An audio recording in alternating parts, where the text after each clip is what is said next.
organic, unpredictable, unknown, lovely, beautiful, a sense of fulfillment. This is part of the pleasures of life and not the chores of life.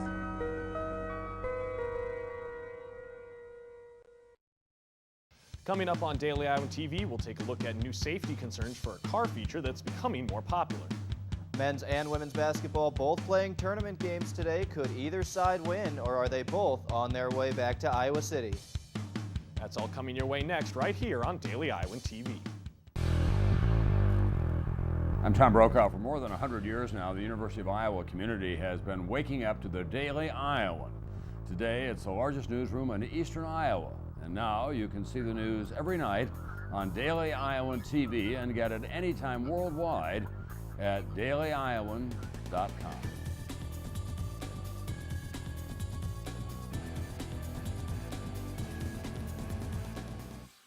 Thanks for tuning into your Sunday edition of Daily Iowa TV. I'm John Detcott. The University of Iowa's continuing transfer program has been declared a success in improving the UI's retention efforts. Officials say the program, called Transfer Think Tank, was started last summer after transfer students communicated they needed more assistance from UI officials. The program, made up of 20 officials from different academic departments, hopes to form a survey for transfer students to identify their needs. The group will have its third meeting next month. And safety has always been a priority for car makers, but for decades, the safety of pedestrians outside the vehicle went largely overlooked. Daily Iowa TV's Brad Maxwell tells us why that will all be changing in 2014 when some new technology will be required for passenger vehicles. Jump in the car, shift into reverse, and hit the gas. It's something we do every day. And although we're all aware of the process, one thing we're not always aware of is what surrounds us. According to kidsincars.org, an average of 2 children die and 50 others are injured every week when somebody accidentally backs over them with a vehicle. In an effort to minimize these tragedies, federal legislators are stepping up safety regulations for automakers, requiring all passenger vehicles to be equipped with rear-view backup cameras by 2014. Over the past 20 years, cars have become filled with mandated safety regulations, such as airbags and seatbelts to keep passengers safe inside the vehicle. But little has been done to keep pedestrians safe outside the vehicle. That is until 2014, when all new cars will be required to have rear-view backup cameras inside them, so now drivers can see everything that's behind them. Kidsincars.org is a nonprofit organization largely responsible for the new rear-view camera requirements. For the past 16 years, they have raised public awareness through statistics, tragic stories, and recently, a public service announcement showing 62 children in the blind spot of an SUV. According to their mission statement, Kids in Cars has been pioneering a national prevention movement since 1996 by promoting the highest level of awareness among parents, caregivers, and the public at large about dangers inherent to children in and around motor vehicles. So while the cameras can help make reversing a much easier task, regulators are encouraged the guidelines will create a safer atmosphere for pedestrians. Brad Maxwell, Daily Iowan TV. Regulators suggest that about 100 deaths a year could be avoided with the cameras. And 2 people are behind bars today after being accused of passing counterfeit bills at businesses in downtown Iowa City. 20-year-old Christopher Carter and 18-year-old Fatima Amin were arrested and charged with theft and forgery after police received numerous complaints from downtown businesses. Police said they recovered roughly $2,000 in counterfeit bills. And still to come on Daily Iowa TV, we'll update you on the ongoing transformation to a street in downtown Iowa City. And in sports, Iowa wrestling didn't lose to any teams outside of the Big Ten at the NCAA National Championships in St. Louis over the weekend, but the conference's guard may have changed. We'll have the results in sports. And that's all coming up in a bit, but first let's go to Muriel Kone for the weather forecast. And Muriel, it was gorgeous today. Can we expect more of this summer weather here in early spring? John, we can actually look forward to some warmer temperatures this week, and it looks like people are up and about enjoying today's beautiful weather before the rain comes rolling in tomorrow. And don't get me wrong, Monday morning will be nice and warm, but there will be a 65% chance of rain, which will carry into the afternoon, where temps will slightly increase into the mid-70s. Rain will continue into the evening with a 10-degree dip in temperatures, and the rain will not go away throughout the week. Expect a 70% chance of rain on Monday, but some nice temperatures, nevertheless, will continue throughout the week. We will get a break on Friday from the showers, along with some cooler temperatures going into the weekend. So it looks like summer is inching closer, and we're not done with spring yet. Back to you, John. Thanks, Muriel. The Tippy College of Business will have its first female dean. Last week, UI officials announced that Sarah Gardiel will take over the position at the end of the year. Guardia will replace William Hunter, who is retiring. Hunter was head of the business college for the past 6 years. And construction on Washington Street appears to be near completion following a recent decision to convert the one-way section of Washington Street to a two-way. Construction began on March 9th and is expected to be completed by the end of the month. The roughly $60,000 project to convert the street is expected to improve traffic circulation for downtown businesses and enhance bicycle access to downtown. And a local business owner was arrested after he allegedly sold marijuana to keep his hot dog business open. 27-year-old Ryan Faust was charged with money laundering and other drug-related offenses after he allegedly admitted to using money from dealing marijuana to keep his business, Hawk Dogs, operating. Faust was charged after Iowa City Police served a search warrant of his home, locating nearly half a pound of marijuana and several smoking devices, according to a police complaint. And now Daily Iowa TV's Ian Martin is here for your look at Hawkeye sports. Ian?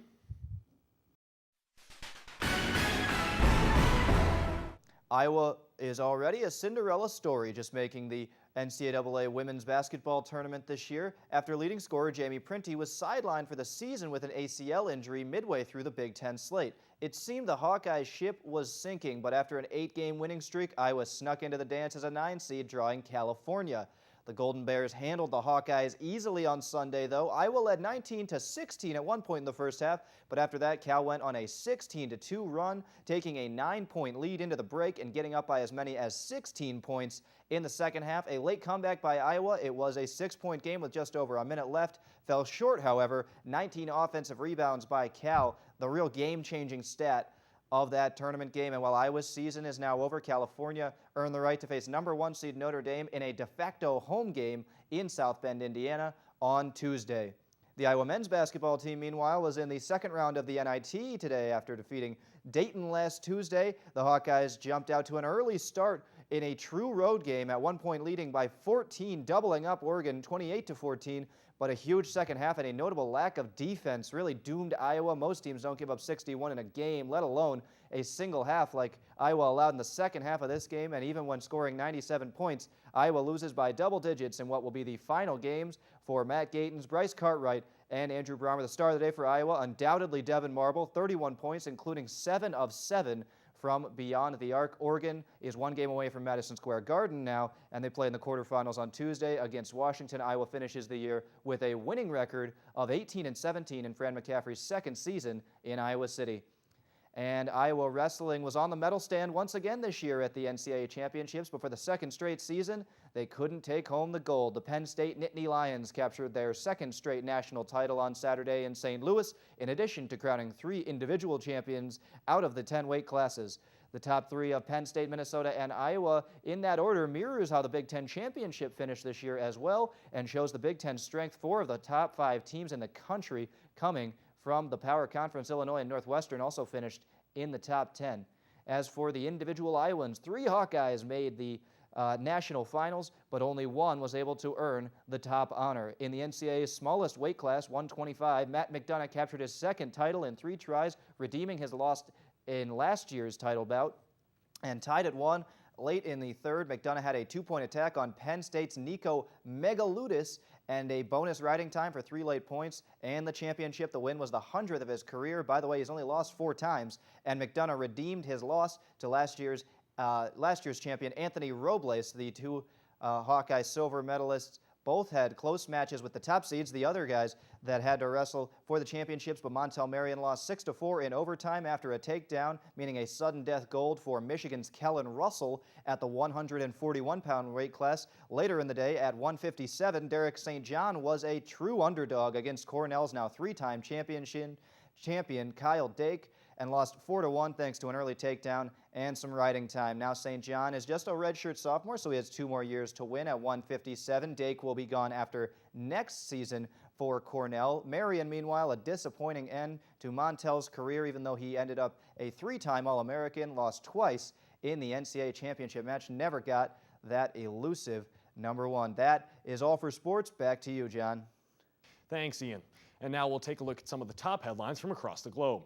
More than 150 demonstrators took to the streets of Fremont, California over the weekend after 16 Afghan civilians were allegedly killed by a U.S. soldier last week. Army Staff Sergeant Robert Bales is accused of going into a house in Afghanistan and shooting 16 people, 9 of which were children. Bales is being held in pretrial confinement in Kansas, and he has not been formally charged in the killings. And authorities in Missouri have launched an investigation after a guest at a campground found 4 people dead near the river. Officials say they found a woman and 3 children who appeared to suffer from gunshot wounds. Police have not confirmed if the woman is the mother, but they did say that a handgun was found near the scene. And Germany has a new president today after former President Christian Wolff resigned amid a scandal involving political favors last month. Pastor Joachim Gauck will take his place, making him the 11th president of the Federal Republic of Germany. And now take a look at this. The Mall of America was crawling with turtles over the weekend after the mall teamed up with Nickelodeon to break a Guinness World Record for the largest gathering of Teenage Mutant Ninja Turtles. The event was held to celebrate the grand opening of the mall's new Ninja Turtle-themed ride, and a representative from Guinness confirmed there were 836 Ninja Turtles present, breaking the previous record of 786. And only with Daily Iowa TV can you get a sneak preview of tomorrow's print edition of the Daily Iowa. Read about why some Iowa City residents are organizing to fight a proposal to build a new high school. Plus, find out how a new program aims to help residents on the southeast side of town speak out against unfair treatment. And that will do it for this edition of Daily Iowan TV. Check us out at the same time tomorrow or anytime online at dailyiowan.com. Thanks for watching. Have a great night.